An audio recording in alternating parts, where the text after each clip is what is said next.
Tariffs Explained: How Tariffs Impact Your Life Every Day. Introduction.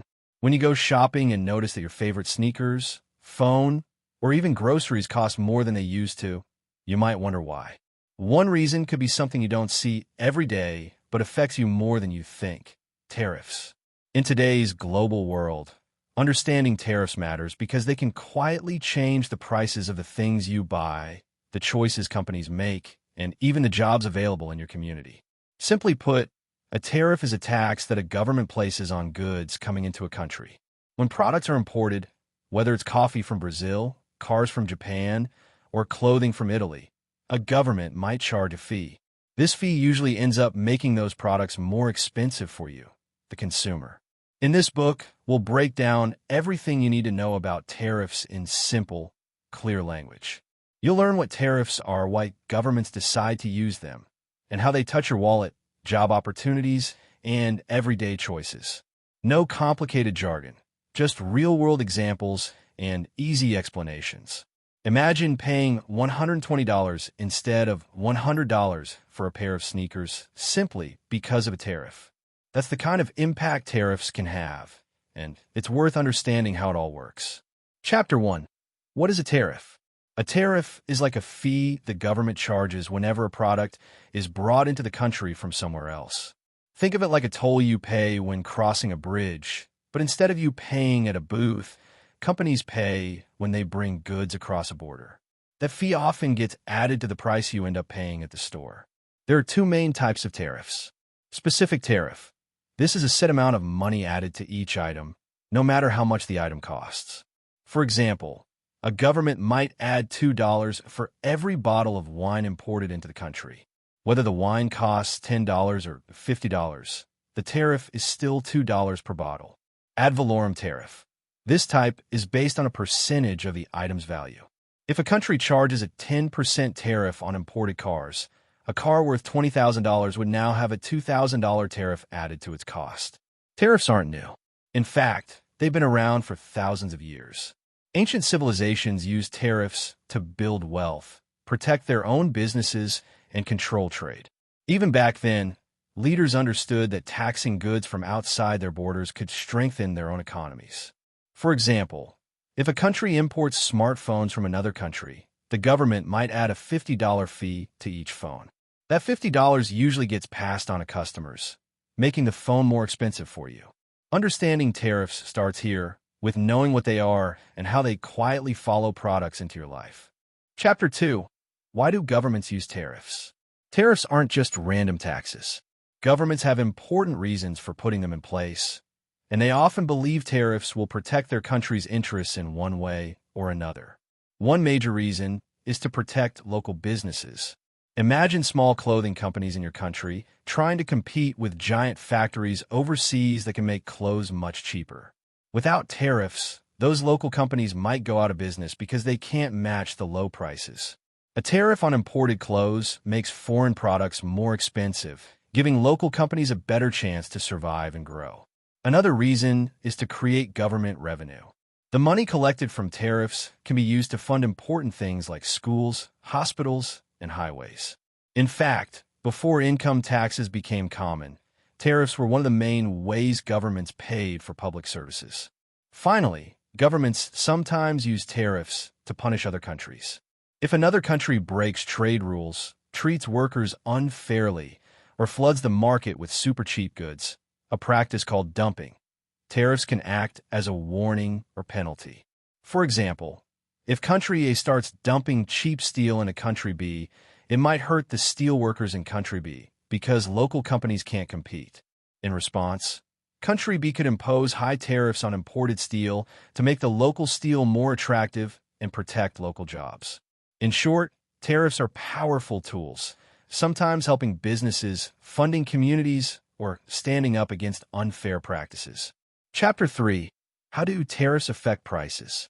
One of the biggest ways tariffs impact everyday life is by making imported goods more expensive. When a government adds a tariff to a product, the company bringing it into the country has to pay more. But businesses don't like losing money, so they usually pass the extra cost on to shoppers. That means you end up paying more at the store. If the product is something you can easily live without, you might just skip buying it. But if it's something essential like medicine, fuel, or food, the higher price affects almost everyone. It can make basic living costs rise and squeeze family budgets. Here's an example. If the U.S. places a 20% tariff on French wine, a bottle that used to cost $20 might now cost $24. It's not just a few extra coins. It adds up, especially for people or businesses like restaurants that buy in larger amounts. Interestingly, tariffs can also cause local products to become more expensive. When imported goods cost more, local companies face less competition. Without the pressure to keep prices low to beat foreign competitors, some local businesses might raise their prices too. In the end, tariffs don't just affect people who buy foreign products. They can push prices up across the board. Understanding this chain reaction helps explain why a simple policy change in tariffs can quickly ripple through an entire economy. Chapter 4. How do tariffs affect jobs? Tariffs don't just change prices, they can also change the job market. Depending on the industry, tariffs can either protect jobs or put them at risk.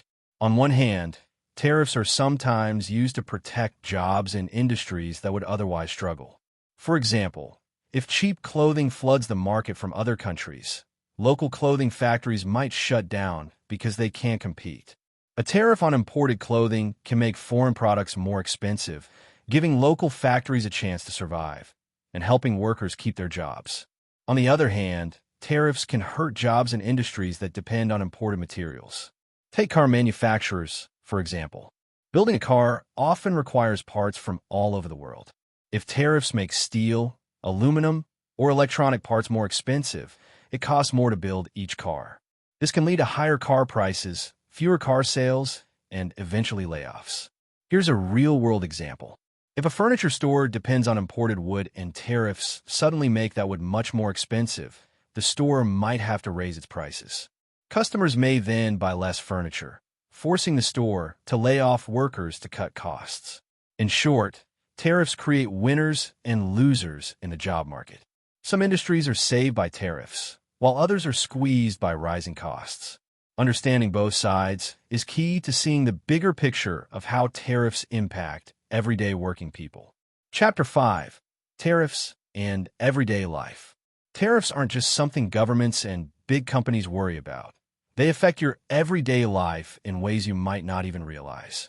Many of the products you use every day can be hit by tariffs. Common examples include electronics like phones, laptops, and tablets, food items such as cheese, fruit, and seafood, clothing like shirts, jackets, and shoes. When tariffs are added to these goods, prices usually go up. As a result, people have to make tough choices about how they spend their money.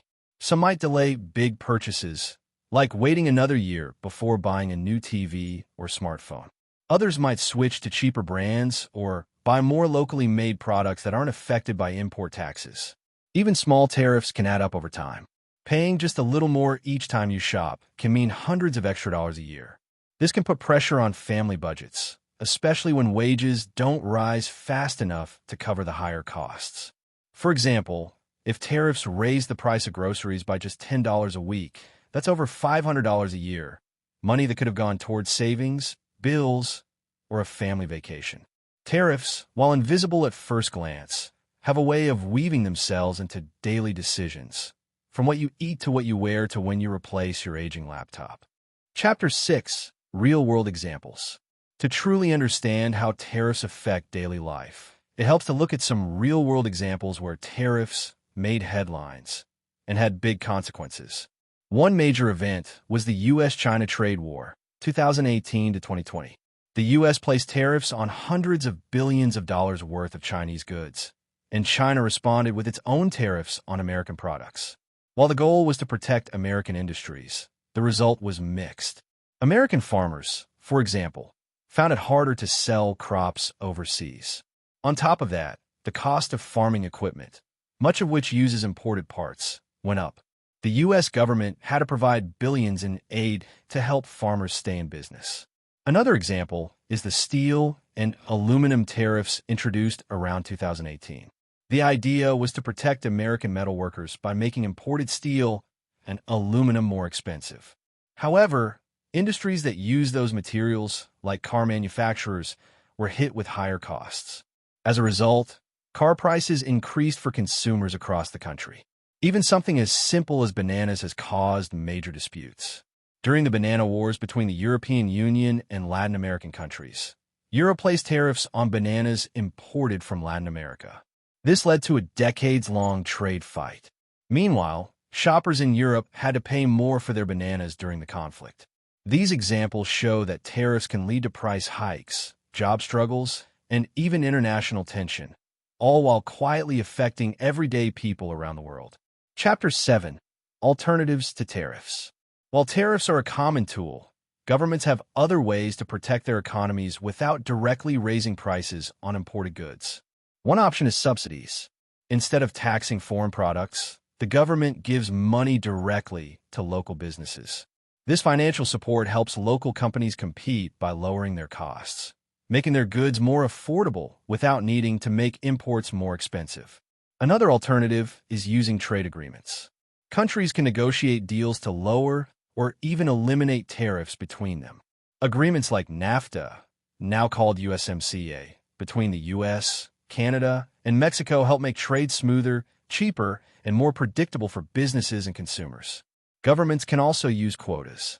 A quota limits the number of goods that can be imported without necessarily adding extra costs. Instead of making imported goods more expensive, quotas simply cap how much can come in. For example, instead of putting a tax on imported sugar, a country might limit the amount of sugar allowed from overseas each year. This way, local sugar producers get protection without automatically raising the price of all sugar on store shelves. Each alternative has pros and cons, but they show that tariffs aren't the only way countries manage trade and protect their industries. Conclusion: tariffs are a powerful tool that governments use to protect industries, create jobs, and raise money. However, they often come with a trade-off: higher prices for everyday people like you. Whether it's the cost of your groceries, your new phone, or even your car, tariffs can quietly shape your spending choices. By understanding how tariffs work, you become a smarter shopper, a more informed voter, and a more aware citizen. In today's connected world, even a small change in trade policy across the globe can ripple into your local store or job market. So, the next time you notice your favorite sneakers or your weekly grocery bill getting more expensive, pause for a moment. It might not just be inflation. It could be a tariff at work, reaching all the way from government negotiations to your shopping cart. Stay informed and stay empowered. Subscribe for more.